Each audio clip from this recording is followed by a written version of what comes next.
भक्त कबीर जी की बेटी का शादी का समय नज़दीक आ रहा था।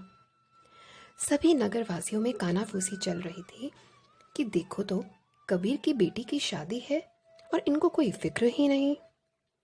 पता नहीं यह बारातियों की आव भगत कर भी पाएंगे या नहीं। उधर किसी ने लड़के वालों के कानों तक यह बात पहुंचा दी कि कबीर ने ना तो अभी तक शादी की कोई तैयारी की है और न ही दान दहेज का कोई इंतजाम किया है।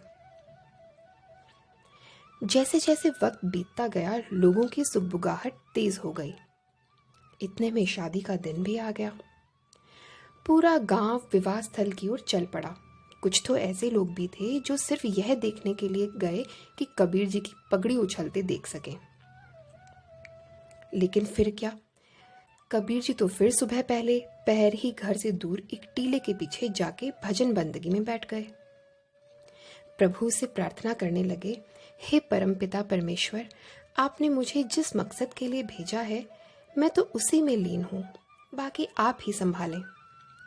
खैर, शाम होते होते भजन बंदगी में बैठे कबीर जी के कानों में आवाज़ें आनी शुरू हुईं।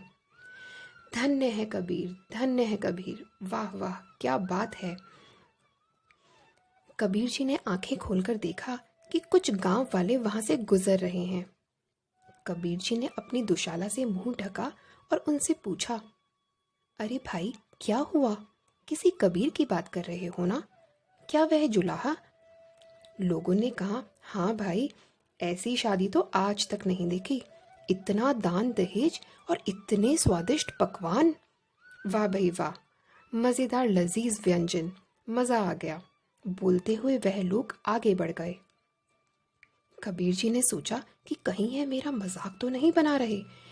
जल्दी जल्दी घर की तरफ भागे। वहां का नज़ारा देख हैरान रह गए। पूरा घर चमचमा रहा था। चारों तरफ लोग वाह वाह कर रहे थे। इतने में कबीर जी की बीवी उनके पास आकर बोली, सुबह से शादी की तैयारियों में भाग दौड़ कर रहे हो, अब तो कपड़े बदल लो। बेटी की डोली विदा करने का वक्त हो गया है। कबीर जी की आंखों में पानी आ गया और धीरे से बोले, भाग्यवान, मैं तो सुबह पहर से ही घर से निकल गया था। उनकी बीवी सारा माजरा समझ चुकी थी कि परमेश्वर खुद ही कबीर जी का रूप बनाकर हमारे घर भाग दौड़ कर रहे थे।